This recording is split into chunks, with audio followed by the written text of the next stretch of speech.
பொதுவாவே மனுஷங்க எல்லாருக்குமே பாத்தீங்கன்னா எனக்கு ரெஸ்பெக்ட் தரணும் அப்படின்னு தான் நினைப்பாங்க.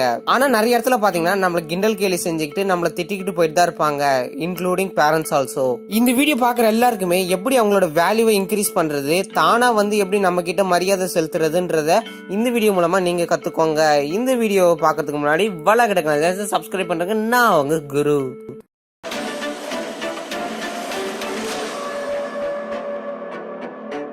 நம்ம எல்லாருக்குமே ஆல்பர்ட் ஐன்ஸ்டீன்ற சயின்டிஸ்ட் தெரியும். இவர் சொல்லியிருக்காரு, try to not become a success but try to become a man of value அப்படின்னு. இவரு கருத்துப்படி எல்லாராலையும் சக்சஸ் அடையிறது கஷ்டம்தான், ஆனா வேல்யூபிள் பர்சனா மாறுறது ஈஸி. இது தெரிஞ்சுக்கிட்டா நீங்களும் ஆகலாம் கெத்து அப்படின்றதான் இவரோட கருத்துல சொல்றாரு. இந்த வீடியோல உங்களுக்கு 5 பில்லர்ஸை பத்தி நான் உங்களுக்கு சொல்ல போறேன். பில்லர்ஸ்னா ஒன்னும் இல்லைங்க, உங்களை தூக்கி நிக்கிற ஒரு தூணா நான் இந்த வீடியோல இருக்க போறேன். நம்ம பார்க்க போற முதல் விஷயம், இன்க்ரீஸ் யுவர் வேல்யூ மென்டலி. அதாவது நீங்களே ஒரு உயர்தர பொருளா நீங்க உங்களை நினைச்சுக்கணுங்க. நீங்க எல்லாரும் முன்னாடியும் நீங்க ஷார்ட்டா இருக்கலாம், கருப்பா இருக்கலாம், எது வேணாலும் இருக்கலாம், ஆனா உங்களுக்கு நீங்க உங்க மேல ஒரு செல்ஃப் ரெஸ்பெக்ட் இருக்கணும். அப்படி இருந்தாதான் உங்களோட வேல்யூ அதிகமாகும். மத்தவங்க என்னதான் சிரிச்சு கலகலன்னு பேசினாலும் நீங்க மட்டும் சோகமா ஓரமா உட்காரக்கூடாது, நீங்களும் அவங்களோட கலகலப்பா பேசணும். இதுக்கு நீங்க இன்ட்ரோவர்ட்டா எக்ஸ்ட்ரோவர்ட்டான்றது முக்கியம் இல்ல, நீங்க நல்லபடியா பேசினாலே போதும்.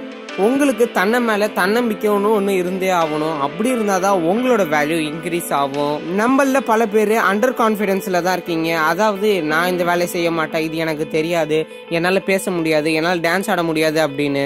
2016 ஒரு ஸ்டடி கண்டக்ட் பண்றாங்க. அதாவது கிட்டத்தட்ட 60% ஆஃப் மக்கள் பாத்தீங்கன்னா அவங்களோட செல்ஃப் கான்ஃபிடன்ஸ் ரொம்ப கம்மியா இருக்கு.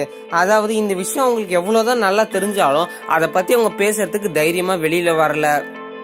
அதாவது பாத்தீங்கன்னா நல்லா படிக்கிறவங்க கூட ரொம்ப கான்ஃபிடென்ட் கம்மியா தான் இருக்கு. என்னால இது மார்க் எடுத்துட முடியுமா, என்னால இது செய்ய முடியுமா அப்படின்னு. வேல்யூக்கு ஃபுல் ஃபார்ம் என்னன்னு பாத்தீங்கன்னா ஒர்த்து. உங்களுக்குன்ற ஒர்த்து பாத்தீங்கன்னா எப்பயுமே அதிகமா தான் இருக்கும். அது உங்களால மட்டும்தான் உயர்த்த முடியுமே தவிர வேற யாராலையும் முடியாது. அதனால எப்பயுமே உங்களோட யூஸ்ஃபுல் திங்க மத்தவங்க புரிஞ்சுக்கிற வரைக்கும் நீங்க கொஞ்சம் கான்ஃபிடென்ட்டாவே இருங்க.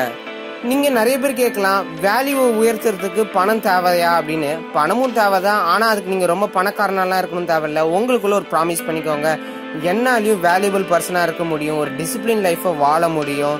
அது மட்டும் இல்லாம என்னோட வாழ்க்கையில நான் ஃபைட் பண்ணி ஜெயிப்பேன் அப்படின்னு. ஃபைட் பண்றதுன்னா அடிச்சுக்கிட்டு சண்டை போடுறது இல்ல, நம்மளோட மனசாட்சிக்கிட்ட ஜெயிக்கிறது. அதனால்தான் complete your goal with your fitness. என்னால இது செஞ்சு முடிக்க முடியும், என்னால இது பேச முடியும், நான் தைரியமா என் கருத்தை முன் வைப்பேன் அப்படின்னு சொல்லி நீங்க தைரியமா இருங்க.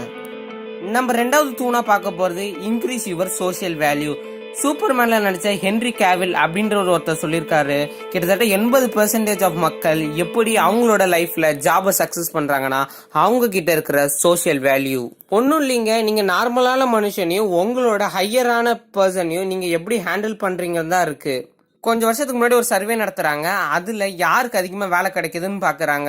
100% 56% ஒரு டைப் ஆஃப் பீப்புளும், 19% பேப்பர்ல வேலை தேடி வந்தவங்களும், மிச்சம் 10% ஆன்லைன்ல வேலை தேடி தான் வந்தாங்க. இப்ப யார் இதுல அதிகமா செலக்ட் ஆகுறாங்கன்னு பாத்தீங்கன்னா இந்த 56%. அவங்க எப்படி செலக்ட் ஆகுறாங்கன்னு பாத்தீங்கன்னா அவங்களோட சோசியல் கான்டாக்ட், அதாவது அவங்க பேச்சுவார்த்தை எல்லார்கிட்டயும் சகஜமா வச்சுக்கிட்டதுனாலதான். எப்பயுமே நீங்க ஒரு 3 விஷயத்த ஞாபகம் வச்சுக்கணும். அதுல முதல் விஷயம், மாஸ்டர் யுவர் கம்யூனிகேஷன். உங்களால எவ்வளவு அளவு யார்கிட்ட எல்லாம் பேச முடியுமோ எல்லார்கிட்டயும் பேசுங்க. உங்களோட வயசுல சின்னவங்க பெரியவங்கன்னு பாக்காதீங்க, கேர்ள்ஸ் பாய்ஸ்ன்னு பாக்காதீங்க, எல்லார்கிட்டயும் பேசுங்க. ஒரு ஃப்ரெண்ட்லியா இருங்க. அப்பதான் உங்களுக்கு ஏதோ ஒரு காலத்துல அவங்க ஒரு சின்ன ஹெல்ப் ஆச்சு பண்ணுவாங்க, அது ரொம்ப உங்களுக்கு யூஸ்ஃபுல்லா இருக்கும். நம்ம செகண்ட் பார்க்க போறது, லிமிட் யுவர் செல்ஃப். பேசுன்னு சொன்ன ஒரு காரணத்துக்காக லொடன்னு பேசி அவங்களோட டைம் வேஸ்ட் பண்ணிட்டு அவங்களோட டைம் வேஸ்ட் பண்ணாதீங்க. அப்ப பக்கத்துல இருக்கவங்களுக்கு போர் அடிச்சிரும். அதாவது எல்லா நேரத்திலும் நீங்க அவைலபிளா இருக்காதீங்க. அவங்க கேட்டாங்கன்னா நீங்க சொல்லுங்க. எப்பயுமே ஒரு ஃப்ரெண்ட்லி டிஸ்டன்ஸ் ஆன ஒரு அல்கோரிதத்தை நீங்க மெயின்டைன் பண்ணுங்க. தேர்டு பார்க்க போறது, டெவலப் எமோஷனல் இன்டெலிஜென்ஸ். என்னடா டெவலப் எமோஷன்ஸ்னா என்ன அப்படின்னா ஒன்னும் இல்லைங்க, நீங்க யாருக்கு கஷ்ட காலத்துல அவங்களுக்கு தோள் கொடுக்குறீங்களோ அவங்க உங்களோட கஷ்ட காலத்துல கை கொடுப்பாங்க. நம்ம அடுத்து பார்க்க போற பில்லர் ரொம்ப மோஸ்ட் இம்பார்ட்டன்ட், அதாவது இன்க்ரீஸ் யுவர் வேல்யூ ஃபினான்சியலி. நான் சொன்ன இந்த 2 விஷயத்தையும் நீங்க ஃபாலோ பண்ணிட்டு 3வதா இந்த விஷயத்துக்கு வந்தீங்கன்னா உங்களுக்கு பணம் ரொம்ப தேவைங்க. பணத்தை உயர்த்துறதுக்கு நிறைய வழிகள் இருக்கு. நீங்க ஒரு ஸ்கூல் காலேஜ் படிக்கிற ஸ்டூடெண்டா இருந்தா பார்ட் டைம் போய் வேலை செய்யலாம். இதே நீங்க ஒரு ஜாபுக்கு போற பர்சனா இருந்தா உங்களோட காசெல்லாம் எப்படி சேர்த்து வைக்கலாம், அதை எப்படி செலவு பண்ணுறது தான் முக்கியம். தண்ட செலவெல்லாம் பண்ணாதீங்க. முடிஞ்ச வரைக்கும் எவ்வளோ சேர்க்க முடியுமோ சேருங்க, எவ்வளோ சம்பாதிக்க முடியுமோ சம்பாதிங்க. நீங்கள் எவ்வளோ அளவு சேர்த்து வைக்கிறீங்களோ அது உங்களுக்கு தேவையான காலத்தில் செலவாகிறப்ப உங்களுக்குன்னு ஒரு வேல்யூ தானாக இருக்கும். நானே ஒரு மிடில் கிளாஸ் தான், நான் எப்படி பணத்தை சேர்த்து வைக்கிறது அப்படின்னு கேட்டிங்கன்னா உங்களாலையும் முடியும். ஒரு நாளைக்கு ₹1 அடுத்த நாளைக்கு ₹2 ₹3 சேர்த்து வச்சுக்கிட்டு கிட்டத்தட்ட லட்சக்கணக்கில் நீங்கள் சேர்த்து வைக்கலாம். இதுக்கெல்லாம் காரணம் உங்களோட சேமிப்பு தான். இது மட்டும் இல்லாமல் நிறைய யூடியூப்ல இன்வெஸ்ட்டுக்கான வீடியோஸ் நிறைய இருக்கு.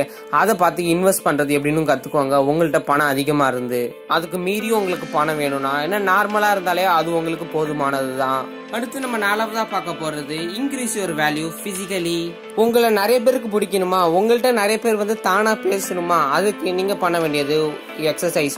உங்களோட பாடியை நீங்க எவ்வளவு அளவு அழகா ஸ்ட்ரிப்பா ஃபிட்டா வச்சிருக்கிறீங்களோ அவ்வளோ அளவு நீங்க சூப்பரா தெரிவிங்க. அதனாலதான் நிறைய ஸ்போர்ட்ஸ் மேன் எல்லாம் பாத்தீங்கன்னா அவங்களோட பாடியை அட்ராக்டிவா வச்சிருப்பாங்க. இதுக்கெல்லாம் காரணம் அவங்களோட ஹெல்த்தியான ஃபுட் ஹேபிட்ஸும் அவங்களோட ரெகுலரான எக்ஸசைஸும் தான்.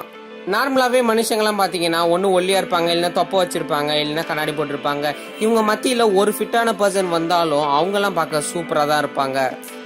அதனால தான் இப்போ எங்கே போனாலும் ஃபிட்னஸ் ரொம்ப முக்கியம். நம்ம இப்போ பண்ணுற ஃபிசிக்கல் ஸ்ட்ரென்த்து தான் நம்ம வயசான காலத்துக்கு பிறகு நம்மளை பத்திரமா பார்த்துக்கும். அதனால எக்ஸ்கியூஸ் பண்ணாமல் உங்களோட எக்ஸசைஸை ஃபோக்கஸ்டாக டெய்லி கொஞ்ச நேரமாச்சு, அதாவது ஒரு 1/2 hour to 1 hour ஆச்சு பண்ணுங்கள்.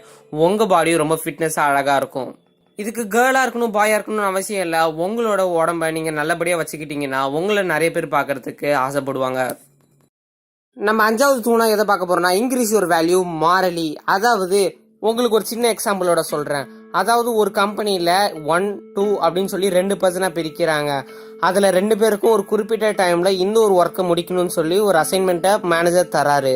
நம்பர் 2 என்ன பண்ணுறாருன்னு பார்த்தீங்கன்னா அவரோட வேலையை கடன் முடிக்கிறாரு, எந்த ப்ரோக்ராஸ்டினேஷனும் பண்ணாமல். கிட்டத்தட்ட அவர் வேலையை முடிச்சுட்டு தான் சாப்பிட்றாருன்னே வச்சுக்கோங்களேன். நம்பர் 1 இதெல்லாம் நம்ம அப்புறம் பார்த்துக்கலாம், சாப்பாடு தான் முக்கியம்னு சாப்பிட்டு செய்கிறாங்க. இதில் யார் நல்லா முடிப்பான்னு பார்த்தீங்கன்னா நம்பர் 2 தான் நல்லா முடிப்பார். இதுக்கு மெயின் காரணம் அவரோட ஒர்க்கை சின்சியராக பார்த்ததுனால தான். அதனால எப்பயுமே டைம் கிடைக்கிறது ரொம்ப கஷ்டம். டைம் தாங்க கோல்டு. அதை எப்படி செலவு பண்ணணும் நீங்கள் தெரிஞ்சுக்கிட்டீங்கன்னா நீங்கள் செம சூப்பர். இந்த வீடியோட நான் உத்தரவு வாங்கிக்கிறேன். மீண்டும் ஒரு அடுத்த வீடியோவில் பார்க்குற முறை டாடா பாய் பாய்.